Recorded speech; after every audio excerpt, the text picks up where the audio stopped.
অসমীয়াত এটা ডাকবচন আছে, ৩৬৫ জোপা ৰুবা কল, মাহেকে পষেকে চপাবা তল, কল পচলা লাভত পাবা, লংকাৰ বনিত শাকতে পাবা। আৰু তেনেকৈ কলৰ অন্যান্য ডাকবচন আছে, এহাতে মুঠন কলৰ পুত, তেহে চাবা কলৰ গোট। বিশেষকৈ অসমীয়া কলটো যথেষ্ট ভাল কল আৰু ইয়াৰ উৎপাদনো ভাল। এইকাৰণে অসমীয়া কলটো কৰিব লাগে।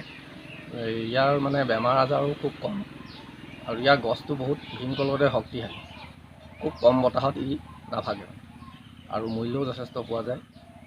এই অসমীয়া কলটো সেইকাৰণে কৰিবলৈ নিৰ্বাচন কৰিলোঁ। বৰ্তমান মোৰ বাৰীখনত ১৫০ জোপামান মালভোগ কল আছে, লগতে আৰু ১০-২০ জোপামান জাহাজী কলো আছে, জাহাজী কল। আৰু এইটো সম্পূৰ্ণ জৈৱিক পদ্ধতিয়ে কৰা হৈছে, বিশেষকৈ ব্ৰইলাৰ গু, ছাগলী গু আৰু এই গাঁতটো সম্পূৰ্ণ পুৰি বা ছাই দিয়া হৈছে, তেতিয়া উৎপাদনটো ভাল হয়। আৰু মই আমাৰ এতিয়া এই বাৰীখনত কল খেতিৰ উপৰিও মই অন্যান্য খেতি কৰিছোঁ আৰু কৰি ভালো পাওঁ। ইয়াতে অমিতা খেতি কৰিছোঁ, ভোট জলকীয়া খেতি কৰিছোঁ আৰু ভৱিষ্যতে ইয়াতে তামোল খেতি কৰিম বুলি ভাবি প্ৰায় তামোল ১০০ জোপামান হাইব্ৰিড তামোল আনিছোঁ, সুমংগলা জাতৰ। তাকে এইবিলাক খেতি বাতি কৰি খুব ভাল পাওঁ। ঠিক তেনেকৈ কৰি থাকিম বুলি ভাবিছোঁ, ভগৱন্তে কেনেকৈ সহায় কৰে। আৰু লগতে ধান খেতি মই অলপ উন্নত পদ্ধতিৰে কৰিবলৈ যত্ন কৰিছোঁ আৰু কৰিছোঁ, যথেষ্ট ধান খেতিত উৎপাদনো পাইছোঁ।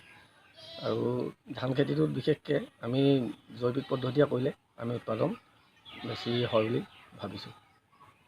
এই মালভোগ খেতি বা অন্য কলৰ খেতি কৰিলে বিশেষকৈ আমাৰ এখন বৰ ভাল কিতাপ আছে, পঢ়ি খুব ভাল লাগে।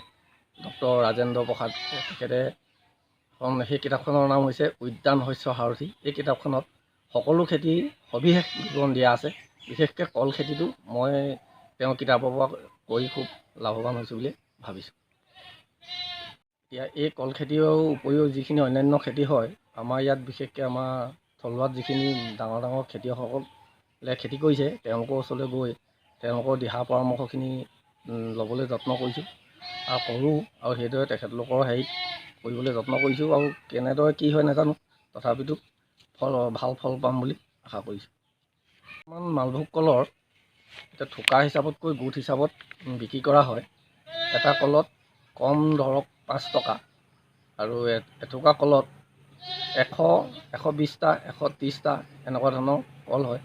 যদি ভালদৰে প্ৰডাকশ্যন হয়, এথোকা কলত কমকৈও ৫০০ৰ পৰা ৮০০ টকা পোৱা হয়। এটা কথা, এতিয়া বৰ্তমান যি নৱপ্ৰজন্ম অৰ্থাৎ শিক্ষিত নিবনুৱা আছে, সেইসকলে যদি ভাবে বা উপযুক্ত মাটি আছে, তেওঁলোকে অন্ততঃ কৰ্ম সংস্থাপন হোৱালৈকে এই কল খেতিটো বা অন্যান্য খেতি কৰিব পাৰে। বিশেষকৈ কল খেতি কৰিলে বেছি লাভ হয় বুলি মই ভাবোঁ। আৰু তেওঁলোকক যদি কিবা দিহা পৰামৰ্শ আমাৰ যিকণ পোৱা যায়, তাৰ পৰা সেইখিনি আমি দিবলৈ প্ৰস্তুত আছোঁ। আৰু দ্বিতীয়তে বিশেষকৈ কলপুলিৰ ক্ষেত্ৰত বিনামূলীয়াই হ'ব। কলপুলি ইয়াত যথেষ্ট পৰিমাণে পোৱা যাব, কমকৈও ২00-৩০০ বা ৪০০ পুলি পোৱা যাব। তেখেতলোকক যিমানখিনি পাৰে কৰিলে ভাল হ'ব বুলি মই ভাবিছোঁ।